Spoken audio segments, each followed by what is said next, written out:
NBA action is just around the corner, and the Boston Celtics are heading into the new season surrounded by buzz, speculation, and a few hot takes that have the internet on fire. We're still a few weeks away from seeing the squad back on the court, but there's already plenty to unpack, from trade rumors to injury updates, player rankings, and even some off-court drama. So let's dive into the chaos, because Celtics Nation has a lot to talk about.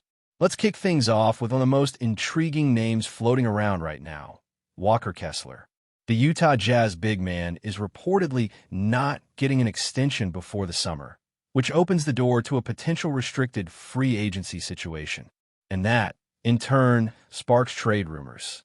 Kessler is still on a rookie deal, and when you look at his production, a near double-double guy, solid rim protector, and pick-and-roll threat, there's definitely value there. The problem? He's been playing for a Utah team that, let's be honest, hasn't exactly been competing at the highest level. So we haven't truly seen what Kessler looks like in a winning environment. Now, here's where it gets spicy. Rumors surfaced that Danny Ainge, the mastermind behind the Jazz's current rebuild, was in talks with the Lakers about potentially moving Kessler. And the reported asking price? Austin Reeves and multiple first-round picks. That's not just a high price. That's a sky-high you better blow us away type of offer. And maybe there's some logic behind it. Reeves is due for an extension, meaning Utah would have to commit to a new contract if they pulled the trigger.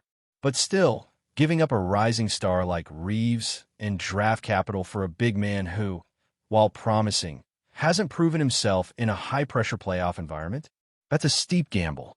From a Celtics perspective, though, this is the type of move that could make sense, just not at that price.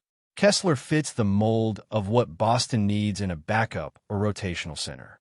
A young, athletic big who doesn't need the ball to be effective, plays solid defense, and has the potential to grow in the right system. And playing alongside stars like Tatum and Brown could bring out the best in him. The question is whether the Celtics are willing to be patient and wait until he hits the market, or if Brad Stevens and company are eyeing a more aggressive move mid-season. Either way, Kessler's situation is one to keep an eye on. And speaking of Brad Stevens, let's shift gears to the recent Celtics front office press conference featuring Stevens, Bill Chisholm, and Wyc Grousbeck. On the surface, it was your typical, we're unified, we have a plan type of media event. No groundbreaking revelations, no behind-the-scenes drama spilled. But there were a few key takeaways. 1. Ownership is focused on managing the luxury tax and avoiding the dreaded second apron penalties. 2.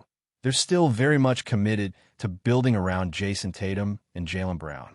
And 3. There's a real possibility of Boston adding a WNBA team in the future, a move that could further expand the city's basketball footprint. Now, let's talk about Jaylen Brown. Because, wow, the internet has been on one lately. A new tier ranking of starting small forwards dropped online, and the takes have been absurd. Jaylen Brown slander reached new heights, with some claiming he's not even a top-tier forward anymore. The criticism? Poor efficiency, lackluster defense, and of course, the infamous he can't go left narrative that refuses to die. But here's the thing, the numbers don't lie. Brown averaged over 22 points per game last season, along with 5 boards and nearly 5 assists. He played over 34 minutes a night, shot 46% from the field, and yes, he still made the All-Star team. Is he perfect? No. Was last year his most efficient season? Definitely not. But let's not pretend like he's some average role player being hyped up by Boston media. This is a guy who's been a consistent 20-point scorer for 6 straight seasons, was named Eastern Conference Finals MVP, and has played in massive playoff moments. When you look at some of the names ranked above or next to him, we're talking about young and proven players or guys who have never sniffed an all-star team. It becomes clear that people are forgetting what Jaylen Brown actually brings to the table. And look, maybe part of the hate comes from that one viral drill video where he's dribbling left-handed aggressively, and people ran with it like it was a real in-game scenario. Spoiler alert, it was a drill. Nobody dribbles like that in a live game. The obsession with picking apart his left-hand ball handling is ridiculous at this point. Every star has a weakness. The question is whether they produce in spite of it. And Jaylen Brown? He absolutely does. Let's put it this way.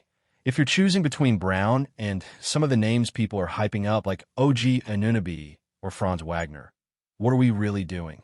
OG is a great defender, but his offense is inconsistent at best, and he's never made an all-star team. Franz had a breakout year, sure, but it was his first time averaging over 20 points. Are we really putting them in the same tier as a guy who's been doing it consistently for half a decade on a playoff contender? Come on. And don't even get started on the comparisons to rookies or unproven prospects like Cooper Flagg or Amen Thompson. Can we at least wait until they've logged more than 20 NBA games before we crown them? Cooper Flagg hasn't even put on an NBA jersey yet, and people are talking about him like he's already passed Brown on the depth chart.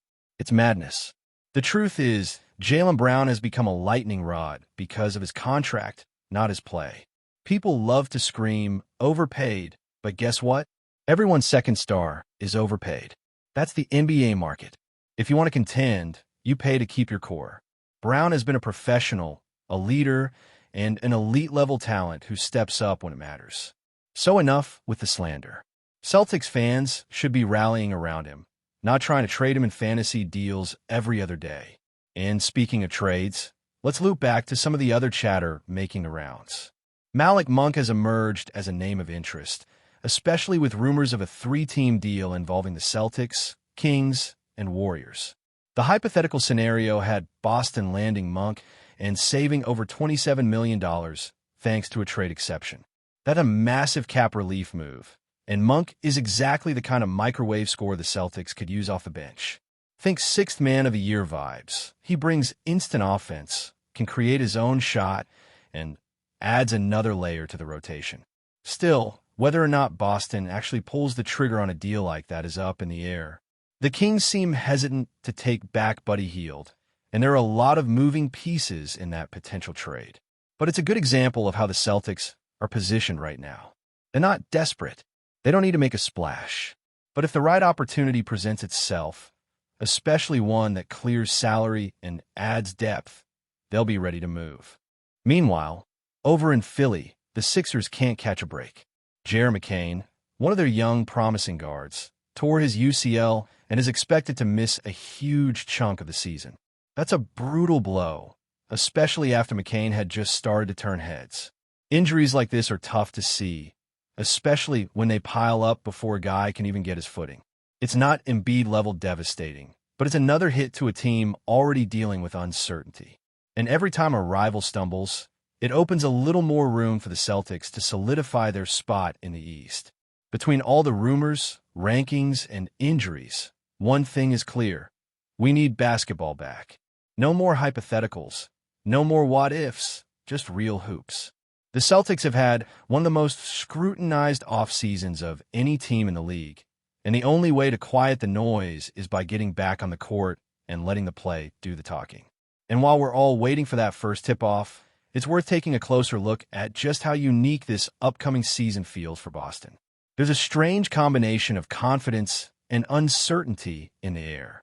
The Celtics are loaded with talent, yes, but there's also a sense that this might be the most all-in version of the team we've seen yet. There's no denying the stakes are higher. Jaylen Brown has a supermax.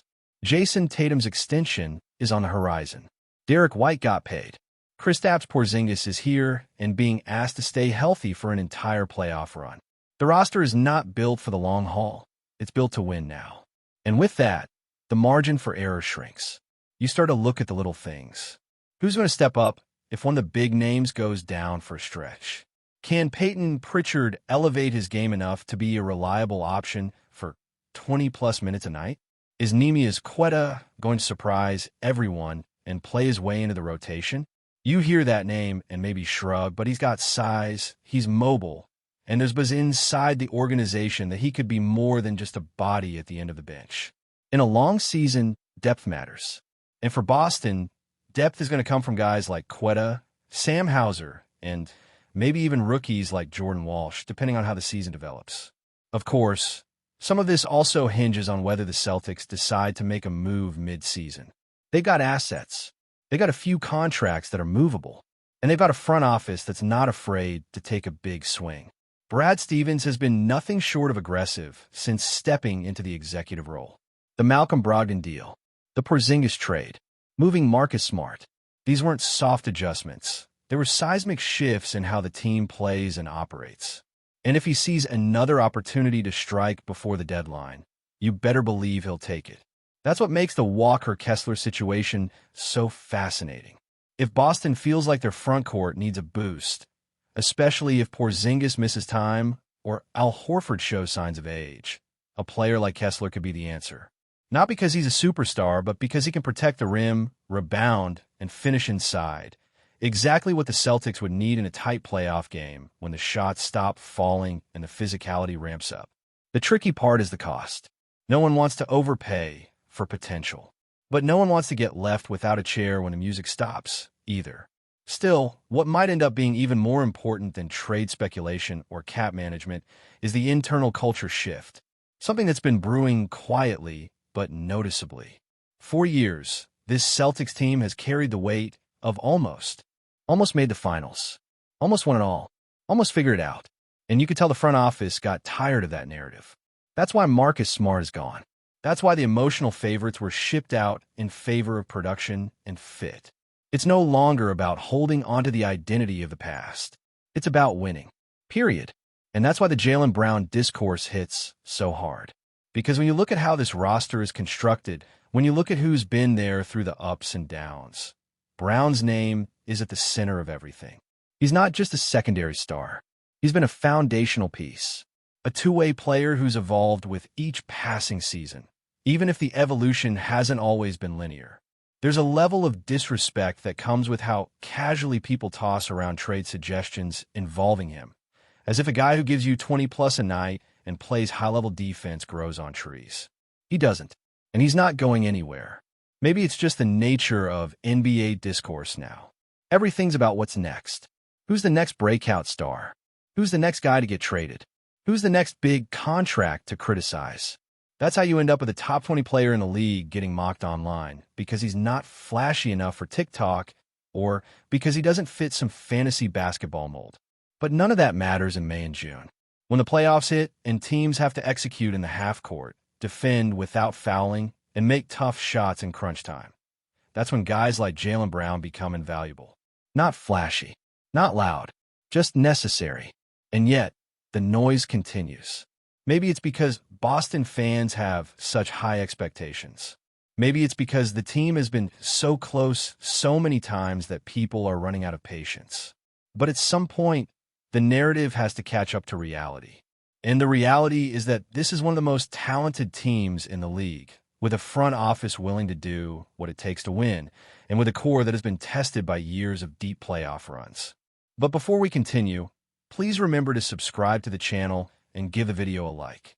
Your support helps us keep bringing you the latest news about the Boston Celtics. Feel free to share your thoughts on the news in the comments as well. Tension is simmering at the top of the Boston Celtics organization, and insiders suggest that the pressure could be mounting faster than anyone expected.